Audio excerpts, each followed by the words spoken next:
cr101radio.com, podcasts, and more.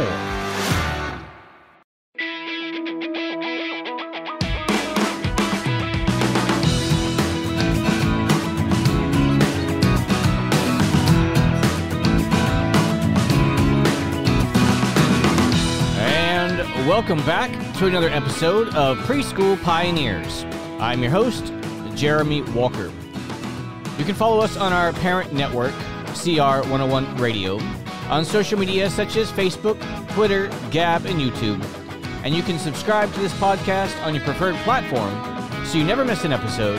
Visit cr101radio.com for these links. Well, welcome back, everybody, to another episode of Preschool Pioneers. This episode is entitled, L is for Lowering Standards, How Modern Parenting and Educational Advice Recommends Lowering Standards to Improve Happiness and Developmental Outcomes, and Why They Are Horrifically Wrong. Well, here on Preschool Pioneers, we want to talk about Christian teachers, Christian parents, and why, oh why, they are so important. If you are listening to this episode, you are part of the solution, or at least you can be. People all around the world are lowering standards of expectations for children, for adults, and for society. They think that this will lead to happiness, some form of societal bliss where we can all come together. Quite the opposite is happening. If you are paying attention all around the world, things are not getting better when we lower standards, they get worse. So as Christians, as Christian parents, and as Christian teachers, we need not only to point out the problems that are happening around us, but also give the solutions, give the way out, the way forward, how best to help others. I want to start with our scripture reading today. We have two passages, both from Proverbs. Proverbs 19:18, quote, "Chasten thy son while there is hope, and let not thy soul spare for his crying," unquote. And Proverbs 29:15, quote, "The rod and reproof give wisdom, but a child left to himself bringeth his mother to shame," unquote. When we are talking about children, people make a very big mistake, and somehow they're this little precious China doll that is perfect, that is clean, that is pure, that is untouched, and it will always do good, will always tell the truth, can always be trusted. The idea is completely false, and we know it's a myth. We all know it's a myth. Working in childcare, as I have for over 25 years, you will see parents who on one hand will say what they think their child is like, or what children are like, or what children do and act like. But then you see them in action, and their actions do not match up with their rhetoric. Parents will be very upset if anybody speaks in a stern tone to a child. Yet at the same time, when they pick up their own child, when you see them in the parking lot or coming into the school or anywhere in public, you'll see them shouting at their child. They'll be concerned if their child cries when they come to school, or if their child says anything that they were sad of any sort throughout the day. Yet you will see their children screaming and crying and yelling and upset with their parents. But somehow, when it's with the parent, it's not a problem. But when it's in a school setting, somehow this is a problem. The problem is that parents are suffering from a delusion of duality that they've created for themselves, and so has everyone else. They lower the standards of expectations and then raise the standards of expectations for others. But for children, for somehow, we lower them. For the criminal, for somehow, we lower the standards. But the law-abiding citizen in the United States of America and around the world, well, we're going to hold you to a higher standard, but for us, we're going to lower the standard. People have been doing this for a very long time. It's called hypocrisy, lack of a better term. But if we as Christians want to have the way forward, if we want to genuinely help people, then we need to kind of have a road to travel where we are headed and how we can point ourselves in the right direction and others. When we are thinking about the concept of children, child rearing, education, standards for behavior, it's important to ask ourselves a few fundamental type of questions. 1. What kind of adult do I want my child to turn into? That is a very, very important question for yourself. Another question would be, how much time do you really think you have to influence your child at all? I talked with a man recently who was about my age, so close to early to mid-40s, and he grew up in the same time frame that I did, and the concept of education, the concept of children, the concept of child rearing was very different back in the early 80s than it is today.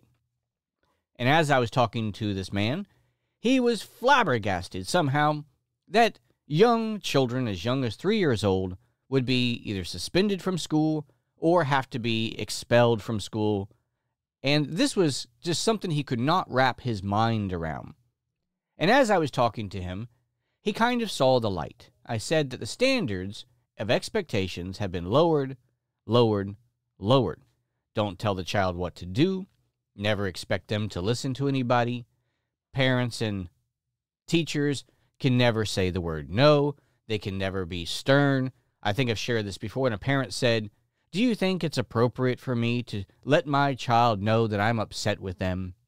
And somehow this concept would be terrible and bad for the parent if they let the child know that they were upset about some form of behavior that was inappropriate.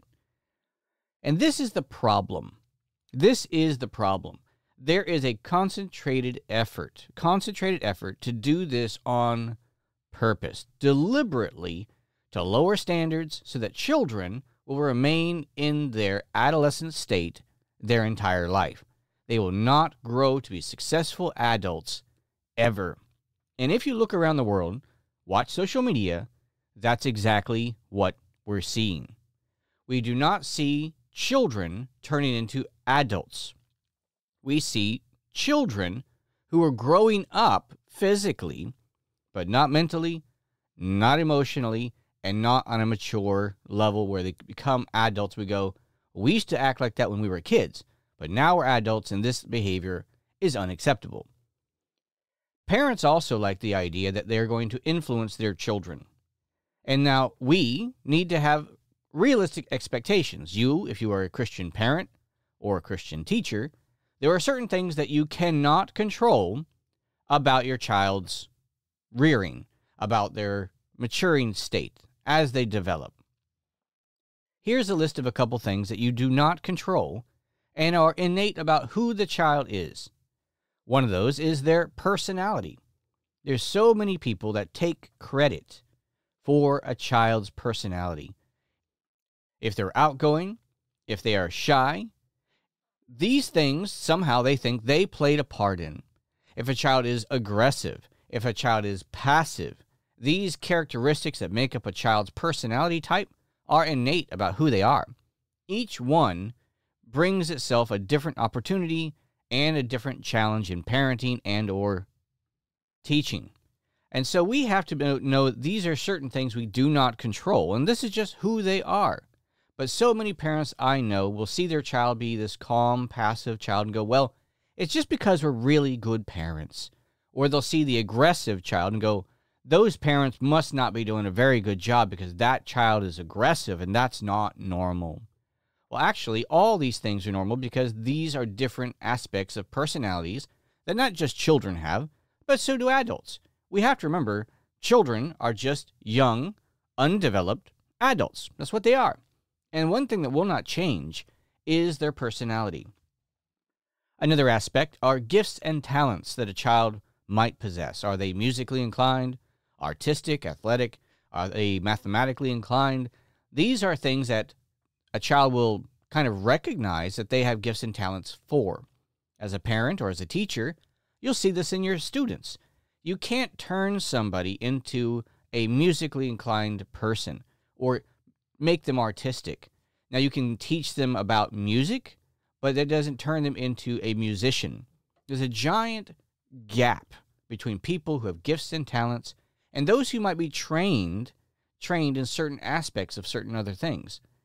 Another area are areas of interest. Do they like to read? Do they like books?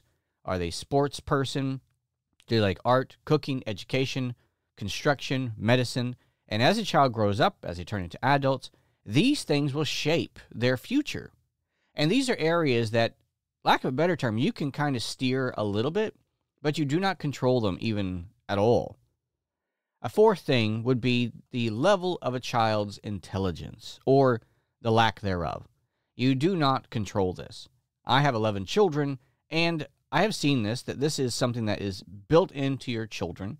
You can teach them all you want, you can give them all the book learning that you want, but it does not change the level of their intellect, how quickly they pick things up, or if they don't pick them up quickly, the extra support that they might need.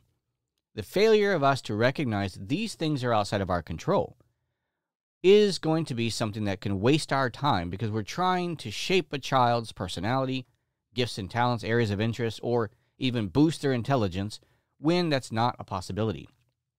Now, there are things we do and can control, and we certainly should try to do that. Certain areas that we can control are a child's actions, a child's environment, a child's influences that are around them, a child's developmental progression, and, of course, a child's educational progression. Now, these are certain things that we can have a vast impact on and can really make a difference in the life of a child. Let's take these a little bit one by one as we kind of move forward with these things. Because when people lower expectations, it has a vast impact on these areas. See, not expecting children to, say, control their emotions, to interact peacefully with others, to follow directions, or to follow a schedule. This has a vast impact on the child as they are an adult. A few basic examples of these types of things where people hold children back, if you're talking about young children, because it starts really early when this lowering of standards happens. In childcare, it's very common to see children with pacifiers. That's right, binkies, whatever you want to call them. These are items that are for infants, to console an infant, like, of course, breastfeeding or drinking from a bottle might have for a young infant. But you will see children all the way up through age 5 with pacifiers in their mouth. Now, this is not because the child has decided to do this. This is because the parent has decided to allow it. They do not want to see their children grow up. They have lowered the standards of when children should stop certain juvenile behaviors, like sucking on a pacifier being one of those. Another one is bottles. Bottle feeding children. Bottles are being used, or should be used, to supplement that which would be breastfeeding from the mother, to feed the child, to make them comfortable, to get them to eat. Now, there is a point where they are supposed to be weaned, where they're no longer an infant, but they are now growing into a young toddler's age group. But once again, you'll see children coming into schools, visiting or otherwise, and parents do not want to give up the bottle. A big part of it is because they don't want to force their child to do anything. And it mostly comes down to work.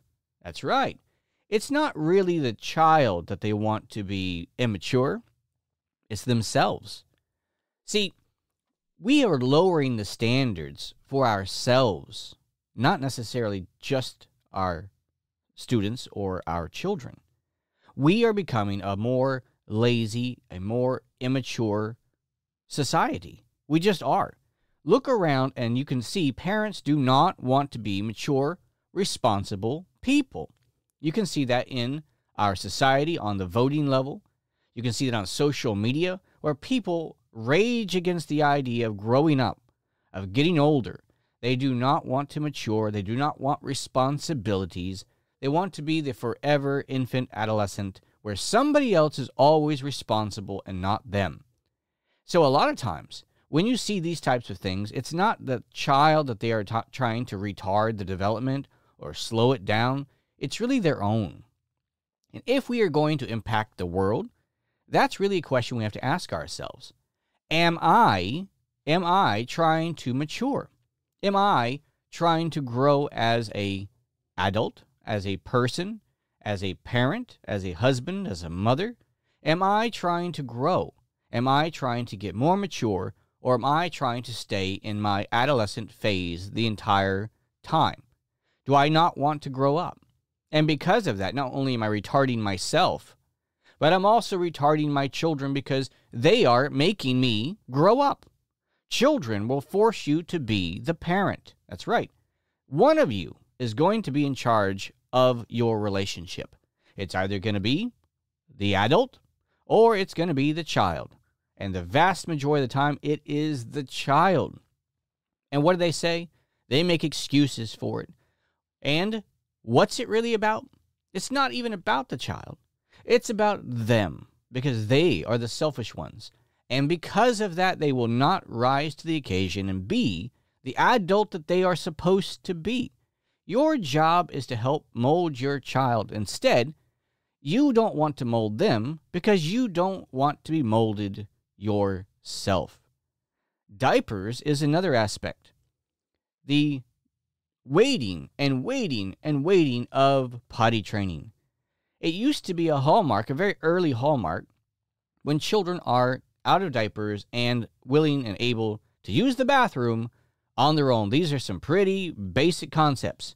But you can get all the way up to kindergarten, almost 5, 6 years old, and the child will still be in the diaper. Why?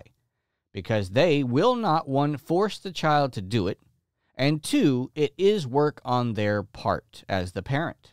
That's right, it is work on your part. And they are lazy. Before we can hold children accountable, we have to hold ourselves accountable. And that doesn't seem to be something that we want to do. The man I was talking about earlier, that was flabbergasted about the concept of why are children being treated this way and why are these limitations this way? And the man even said, well, if these are the limitations on childcare, why would anyone ever want to work with children? And what it really came down to is really talking to himself. Why would he want to be a parent? And most people, a lot of people, you definitely get the feeling that having children was not something they did on purpose, but something that happened by accident, you could say. And now they are, quote unquote, stuck with this child, and they are now being, quote unquote, forced to be the parent. This also is a leading promotional concept for the idea of abortion. I'm just not ready for children right now. It's all about me, me, me. But a child's actions, a parent has to mold those. Certain things are appropriate, certain things are not. But in the childcare field, parents more and more and more don't want you to restrain their child's behavior. Why? Because they don't want to either. And in the childcare field, you are going to have to pay attention to this concept if you are going to work with parents and with children. You got to have a standard. Just like your home has to have a standard of behavior, so does a school. And if you're a Christian teacher, you have to hold those children accountable to that standard. And if the parents don't agree with you, that's perfectly fine. They should go find a place that does kind of fit and meet their standards of actions for their children, what their moral compass it looks like. But for most, they're perfectly okay with children hurting other people. As long as it's not their child getting hurt, obviously, of course. They're perfectly okay with children lying, stealing, disrespecting authority, because they do it in their own home. I remember talking to another guy, and his solution was, well, just give them an iPad and stop telling them what to do. Well, if you are a good parent or a good teacher, especially if you're a Christian, that is not an option. You are failing to do your job. That's right. It's not the child that's the problem. It's you. You are the problem. You also have an influence over the child's environment, where you put them, what they're allowed to do. And this includes, if especially like a school structure in particular, Is there a structure where the children have to listen? Or is it more of a free range, do whatever you want type of school? And the parents who don't want their children ever to learn to listen, they have to find themselves a school that will allow the child to do whatever they want. And of course, they will get exactly what they want, a child that is out of control. And then they will not blame themselves. That's just how the child is. Or this is just how a child of this age acts. Well, no, this is how a child left to himself, as Proverbs 29:15 said, this is how they act, and they bring shame. We also have a big impact on what kind of influences we put with our children. And that does include, if you choose a school, and what that school's standards are, whose friends you allow them to be around, and even yourself, who you put yourself around. And a lot of parents will blame schools, will blame this, will blame that, and not blame themselves. So many families are broken. So many families have drama and terrible, terrible home lives. But somehow that's not supposed to influence the child. It's not their fault. It's not the home environment that they have created by their own terrible choices that is causing problems for the child. No, no, no, no, not them. Don't hold me accountable. I don't have to change anything. It's somebody else. It's got to be that school. It's got to be those other kids. It's got to be a chemical imbalance in the child, but it's not me as a parent making terrible, horrific choices, boyfriends and girlfriends and drama and chaos and drugs and alcohol abuse. It's not any of that. It's definitely got to be somewhere else. And what do you know? It's not about lowering the standards for children. It's about them wanting to lower the standards for themselves. They don't want a high standard for the child because they can't even meet it themselves. A child's developmental progression is something that we as parents and teachers do influence and can influence. And a big part of that is what I just was mentioning about the maturing process. Taking away the pacifiers, taking away the bottles. We've even got to the point now where there is something brand new, if you haven't heard it, eating specialists where children now can't even learn to eat on their own. They have to have a specialist. And what does the specialist do? Basically, they force feed the kid. They teach the kid to eat. That's it. They teach the kid to eat because the parent is so lazy, is so irresponsible, so adolescent, that can't even make their own child eat. And, of course, the educational progression. This is something that, even in the state of Florida, they do not want children to learn reading, writing, and arithmetic. They don't even begin that until kindergarten. They want to retard the educational process. And then, truth be told, because if you look at the educational system, they don't want them to learn anything for the next 13 years either. Go to college, nothing there to learn either. They really just want adolescents that cannot work on their own, think for themselves, and need big brother government to take care of them the rest of their lives. You go, use drugs, abuse yourself, destroy your family, and we will be there to pick you up. See, if you lower standards for yourself to start with, and then you lower standards for your children, you are hurting yourself, you're hurting your child, and you're destroying society. To wrap this up, let's talk about a specific case of a 9-year-old in government school who was attacking teachers, destroying property, throwing things, and he would not stop, to the point that they had to call a sheriff's office deputy to handcuff him until he finally calmed down. As the teachers were talking to him, he revealed that he had been doing this since preschool. Why stop now? After all, I've been allowed to do this for the last 5 years. See, these parents were guilty of lowering standards, not just for their child, but first, of course, and primarily for themselves. They would not take blame for their child's behavior, and they didn't want to change it. And what did they do whenever this child attacked teachers and was handcuffed? Real simple. They sued the school. That's right. They sued the school. Don't dare tell us that our child should not act this way or that we should have done anything about it. And neither should you. Well, this is what you get when you lower standards.